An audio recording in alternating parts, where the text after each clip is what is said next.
Donc, c'est le thème de tous les siècles. Non? Chacun vient, il parle de Dieu, il croit en Dieu, il prie Dieu, il va à l'église. Les chrétiens, c'est au nom de Jésus. Les musulmans, c'est au nom de Mahomet. Allah, au nom de Mahomet. Les chrétiens, c'est Dieu au nom de Jésus. Et les bouddhistes, c'est Dieu au nom de... Ils ont les Krishna, ils ont le Bouddha. C'est-à-dire, chacun a toujours entre Dieu et lui un intermédiaire. Dans toutes les religions. Dans tous les religions, ils ont réussi à mettre un intermédiaire entre l'humain et le Créateur. Maintenant, je vais ramener à la religion chrétienne.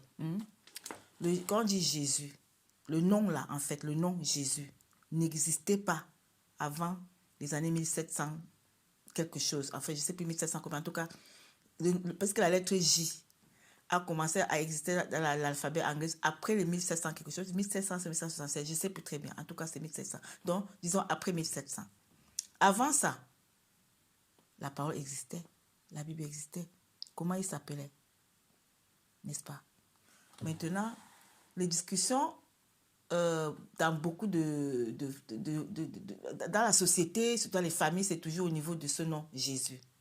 Ce que surtout les Africains qui sont devenus l'avocat de Jésus ne comprennent pas, c'est que les Européens ont amené cette religion, cette Bible avec ce Jésus en Afrique, pas pour le but de vous amener au Créateur, mais pour le but de vous asservir. Je t'ai envoyé une vidéo aujourd'hui à midi, non? Tu as suivi le discours. Tu as compris. C'est-à-dire qu'il envoie les missionnaires. La mission, c'est quoi? Par le biais de la Bible et de la religion, les soumettre. Les soumettre. Il a dit, ne leur parlez pas de Dieu, ils le connaissent déjà. Eux, ils appellent Zambi. Pour dire que les Africains sont déjà pieux. Mais maintenant, il faut les évangéliser jusqu'à la moelle avec leur instrument, qui était la Bible et la religion. Tu vois, c'est avec les coups de fouet. Je dis que les gens ont tué, exécuté, décapité, amputé les gens qui refusaient de se laisser évangéliser. Mais pourtant, eux-mêmes, ils n'y croient pas. Ils n'y croient pas. Mais aujourd'hui, les Africains meurent entre eux, se tuent entre eux, quand tu n'épouses pas cette pensée occidentale religieuse. Il y a un créateur, il est unique, il n'y a pas deux créateurs. Il y a un seul qui a tout amené à la manifestation et qu'on ne peut pas confiner dans un livre comme la Bible. La Bible, c'est la parole, mais on ne peut pas confiner tout le créateur dans la parole. Lui-même, il a dit, dans le livre, lui-même, il a dit, le ciel est mon trône, la terre est mon marchepied. Quel temple pouvez-vous me construire? Pour dire que je suis tellement image, on peut me confiner dans rien. Maintenant, on croit que le créateur est uniquement ici dans cette Bible-là. Non. Il y a une partie de lui qu'on a transcrit ici à travers les prophètes, mais ce livre a aussi été beaucoup manipulé par tous ceux qui perturbent le monde aujourd'hui pour amener les gens à épouser leur agenda et à croire que c'est vraiment Dieu qui veut ça comme ça. Parce que c'est quand tu lis l'Apocalypse que tu sais les contradictions. Je vais te donner une contradiction. Si tu lis Psaume 2, Psaume 2 parle exactement de tout ce qui se passe maintenant. Si tu veux, je lis Psaume 2. Il parle du tumulte parmi les nations. Psaume 2. Le Psaume 2, il dit, pourquoi ce tumulte parmi les nations? C'est ce qu'on a pu vivre là, le tumulte que tu vois, le tohu-bohu que tu vois là. Ces vaines pensées parmi les peuples. Pourquoi les rois de la terre se soulèvent-ils? Les rois de la terre, c'est Caïn. Hein? Pourquoi se soulèvent-ils et les princes se liguent-ils avec eux contre l'Éternel et contre son oint? L'Éternel, c'est le créateur. Son oint, c'est ceux-là que lui, il a oint. Parce que quand on dit son oint, le représentant, c'est le Messie. Quand on dit le Messie, maintenant, les gens disent qu'il faut dire Jésus-Christ. D'accord. Je peux dire Jésus, je peux dire n'importe quoi. Pour moi, le Messie, c'est la compréhension vraie qui vient du Père. Et quand il se dépose en toi, tu es sa représentation. Et ça, tu me comprends. Parce que pour que le Père se dépose en toi, je t'ai dit hier qu'il permet les événements qui vont détruire la chair pour construire l'esprit en lui. Quand lui, il te donne sa portion, son identité, c'est pendant que tu gères les événements avec sa compréhension que tu acquiers cette identité. Et cette compréhension-là, c'est l'unique véhicule entre toi et le Père. C'est lui le Messie. Tu vois. Les autres, là, c'est les images. Maintenant, les gens se sont focusés en Afrique que si tu parles, mais tu ne parles pas de Jésus, c'est que ce n'est pas vrai. il ne comprend pas qu'on est venu le tromper. Le nom Jésus ne vient pas de l'original. Ceux qui ont marché avec le Messie, les apôtres là, s'il revenait sur la terre, il va voir que le monde va adorer Jésus, mais on se demande que Jésus c'est qui? Il ne s'appelait pas Jésus. C'est Rome qui a donné le nom Jésus, parce que le nom de Jésus pourront se refaire à le prince des ténèbres qui partit pour le monde, mais qui n'a plus avec le Messie lui-même.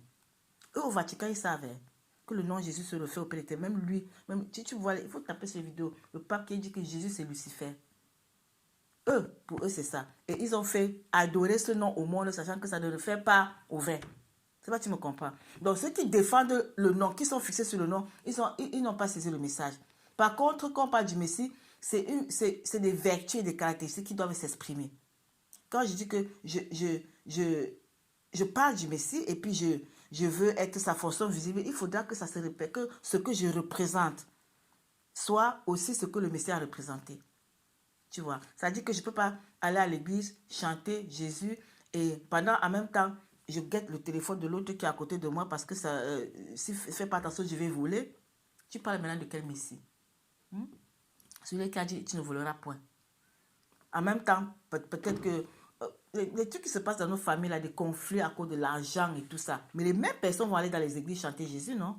Ils parlent maintenant de quel Jésus-Christ. Si même le nom, oublions le nom, mais celui qu'on a présenté vraiment, ces vertus, ces caractéristiques-là, ces gens-là pouvaient au moins exprimer, même ce 1/3, même le 1/10 de ces vertus et caractéristiques, pour dire que le Messie, on pouvait dire que oui, tu veux même lui ressembler. Parce que quand on parle de la foi, ça veut dire c'est l'adhérence. Adhérer à ce à quoi on proclame croire. Adhérer veut dire, ça dit quand tu colles à la chose, tu deviens la chose.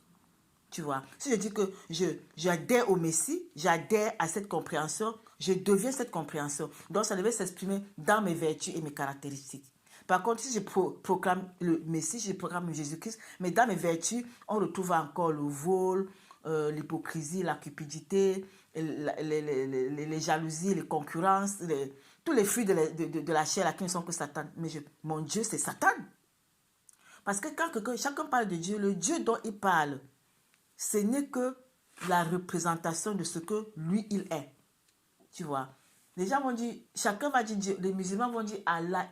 Chacun n'a qu'à prononcer, mais ce que tu es comme vertu et caractéristique, c'est ça qui est le Dieu que tu adores. Tu vois, non? Nomme-le comme tu veux. C'est une question d'identité. Si ton identité, c'est Caïn, celui-là qui vraiment détruit les autres avec son comportement, il vampirise, il est la prédation, il prend seulement comme leur proie. Mais il part à l'église, chanter Jésus, son Jésus là, il dit Dieu, son Dieu là, c'est Caïn. Tu me comprends, non? Ton Dieu, c'est celui qui reflète les vertus qui te caractérisent. Ce n'est pas le mot que tu prononces. Ce n'est même pas le nom de celui-là que tu prononces. Le mot Dieu même en fait, ce n'est que... veut dire ascendance. Parce que quand quelqu'un dit Dieu, c'est pour ça que, à un moment, quand j'ai compris ça, je me disais, puis je dis Dieu créateur, parce qu'il y a un seul créateur. Par contre, il y a les dieux. Il y a beaucoup de dieux. Parce que chacun qui dit Dieu, c'est quelque chose qui est ascendant en lui. Il y en a qui adorent les arbres, c'est son Dieu. Il y en a qui adorent la nature, c'est son Dieu. Il y en a qui veulent adorer la voiture, c'est son Dieu. Ce que la personne adore, c'est son Dieu. Dieu veut dire tout simplement ascendance. C'est pour ça que moi, je préfère le terme créateur. Parce qu'il y a un seul créateur. Et celui-là, quand il vient se déposer à moi, communiquer son identité, je dois le refléter. Tu vois. Je dois refléter les fruits de l'esprit. Je ne dois plus refléter les fruits de la chair. Tu vois, l'humanité est animée par Caïn. On leur a donné la Bible. On leur a donné le nom de Jésus. On a dit que à ce nom que vous serez sauvés. Voilà, sauvés de quoi? Quand tu vois l'humain là dehors, là, s'il ne se laisse pas bâtir, qu'est-ce qui est sauvé? On sauve par la chair, hein? Si ce sont que les fruits de la chair, rien n'est sauvé là-bas. C'est ça la tromperie religieuse. Et ça crée tellement les conflits partout que si tu ne fais pas comme les Blancs sont venus donner la Bible et Jésus, il faut l'adorer, machin, c'est que c'est la secte. Mais alors qu'ils ne comprennent pas que la religion, c'est la vraie secte. La grande secte même, la vraie même, c'est la religion. Dans les cas où on a confiné l'esprit humain et le niveler vers le bas et puis le soumettre, parce que le but de la vie c'était de soumettre les Africains surtout, et leur dit que c'est pas grave, souffrir ici, il faut aller au paradis. Il y a un président kenyan qui a très bien formulé, il a dit, quand les colons sont venus, eux, ils avaient leur terre. Les Kenyans avaient leur terre. Les colons avaient la Bible. Ils sont venus leur donner la Bible et leur demander de baisser la tête pour prier. Avec la Bible. Et quand les colons sont partis, eux, les Kenyans avaient la Bible et les colons avaient maintenant leur terre. C'est pas si tu me comprends. Les colons sont venus de la Bible pour récupérer leur terre pendant qu'ils sont en train de prier Dieu. Et c'est ce qui se passe jusqu'à aujourd'hui. Tu vois, pas pour dire que la Bible, elle est mauvaise, mais c'est l'usage qu'on en fait. Si tu, quand le Créateur te communique son regard même, c'est là où tu commences à discerner même la contradiction qu'il y a dedans. Le psaume 2, tout comme je disais tout à l'heure, il décrit exactement les événements qui se passent. Si je continue, il dit, pourquoi les rois de la terre se soulèvent-ils et les princes se liguent avec eux contre l'Éternel et contre son oint. Donc contre le Créateur et contre son oint, ceux qui sont dépositaires de son identité. C'est ce qui se passe. Tout le tohu-bohu que tu vois là, tout ce pour trouver le oint et l'éliminer. Les gens qui sont dépositaires de cette identité-là.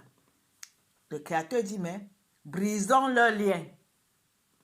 Délivrons-nous de leurs chaînes. Celui qui siège dans les cieux rit. Le Seigneur se moque d'eux. Est-ce que tu comprends? Pour dire que tout ce que tu vois en train de se mouvoir là, le Père, il voit et il se moque d'eux. Il se moque de tous les Caïns qui sont en train de vouloir asservir le monde entier à travers les vaccins. Qui sont vouloir en train de dépopulariser à travers les vaccins. Il se moque d'eux.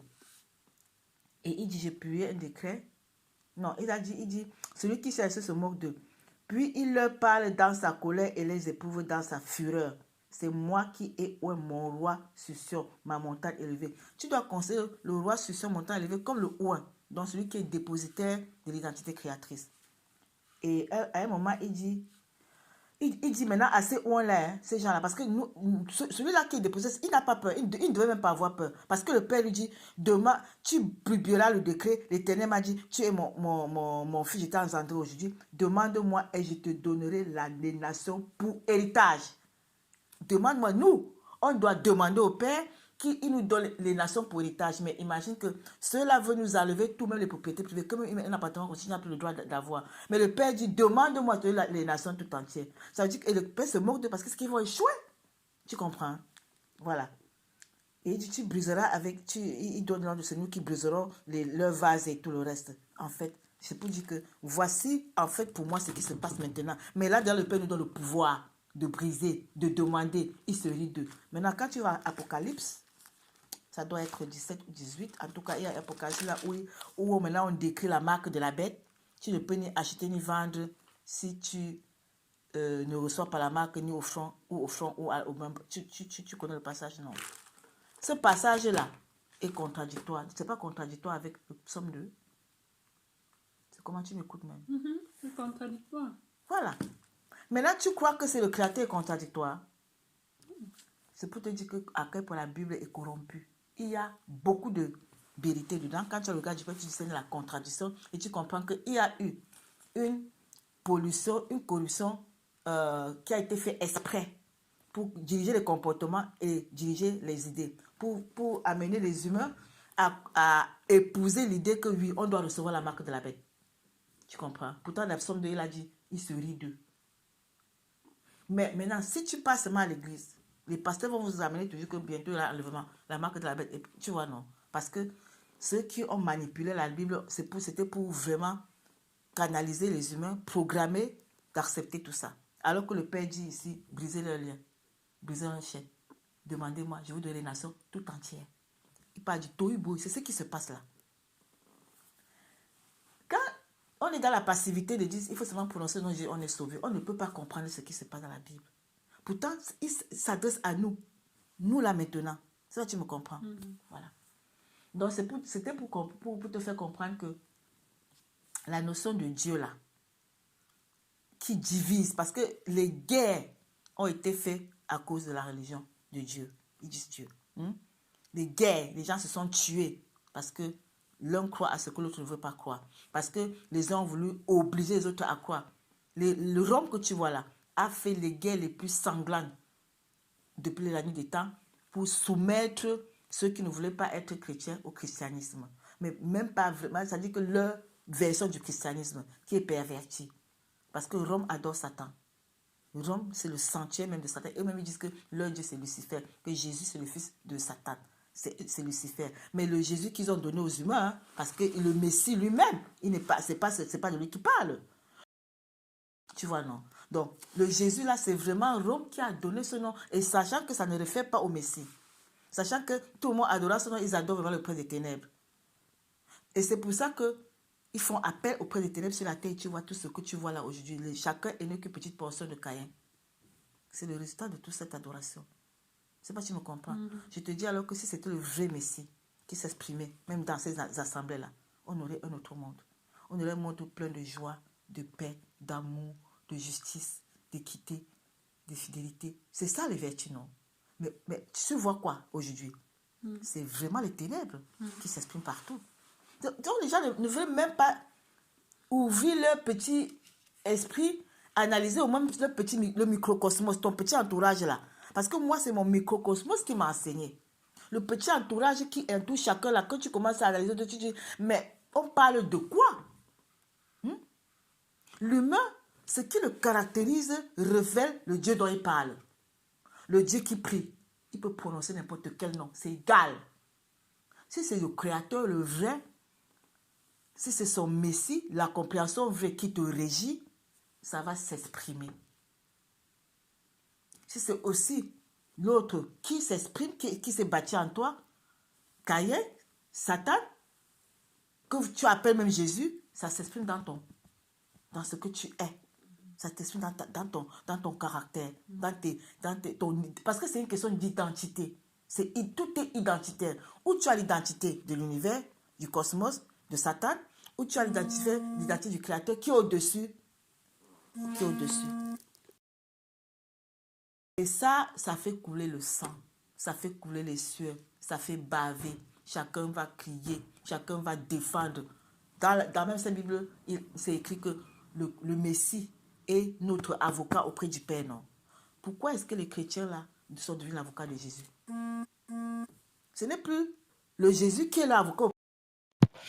La religion l'a infantilisé Jésus et a fait des chrétiens son avocat. C'est pas, tu me comprends? De manière que quelqu'un peut te boxer parce qu'il se dit que tu ne crois pas en Jésus. C'est lui notre avocat. Si vous le croyez, pourquoi c'est vous qui devenez son avocat? Il n'est pas un enfant.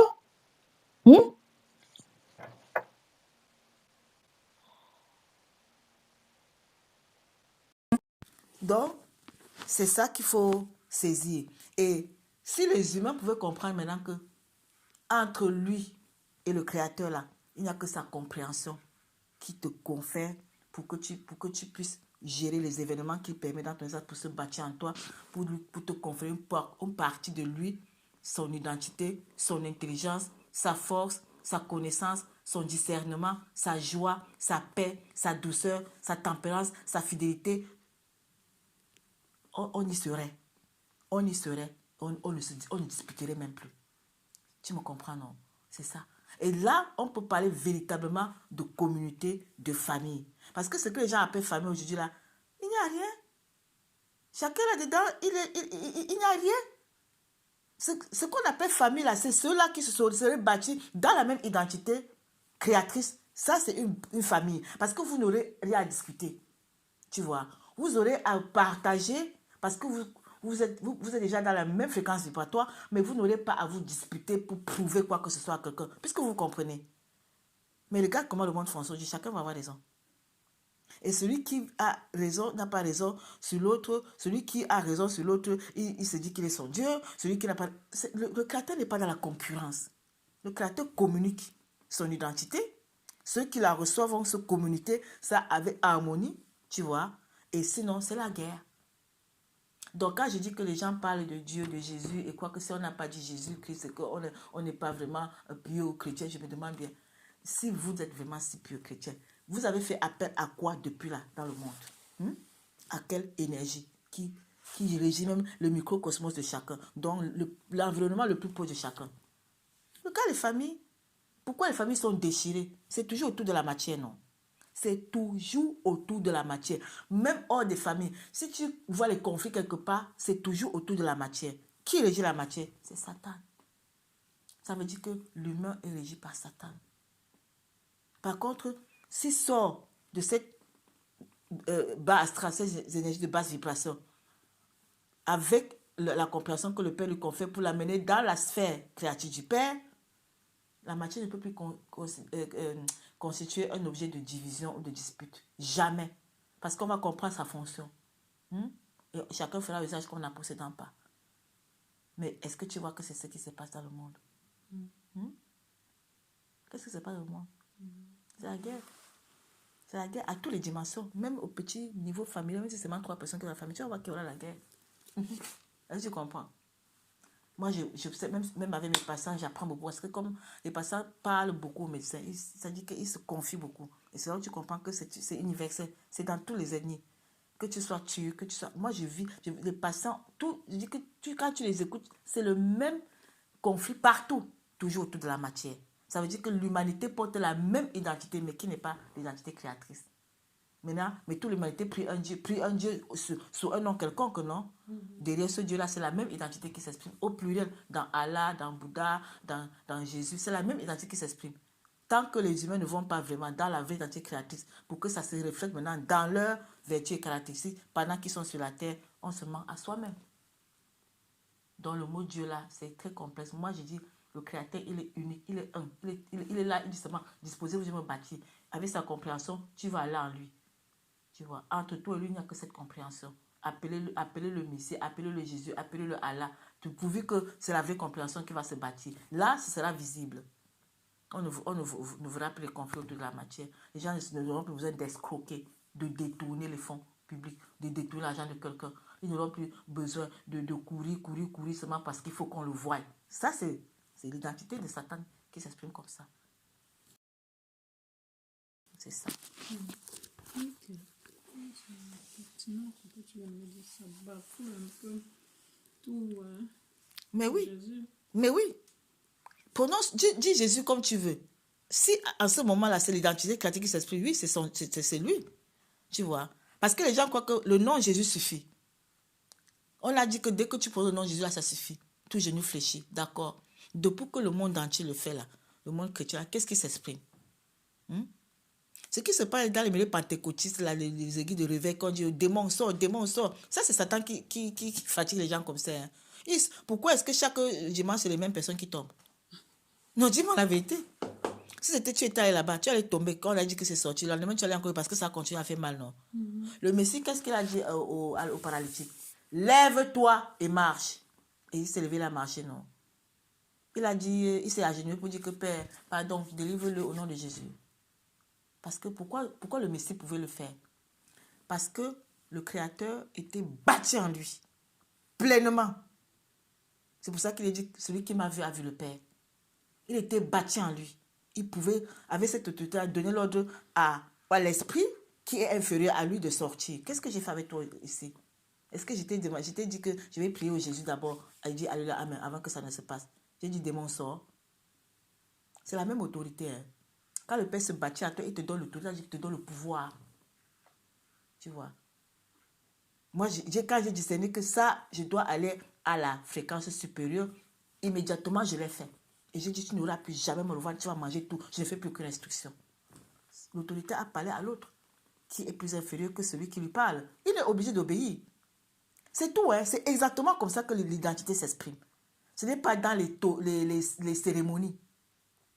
Ce n'est pas dans les cérémonies. Le Messie ne faisait pas les cérémonies.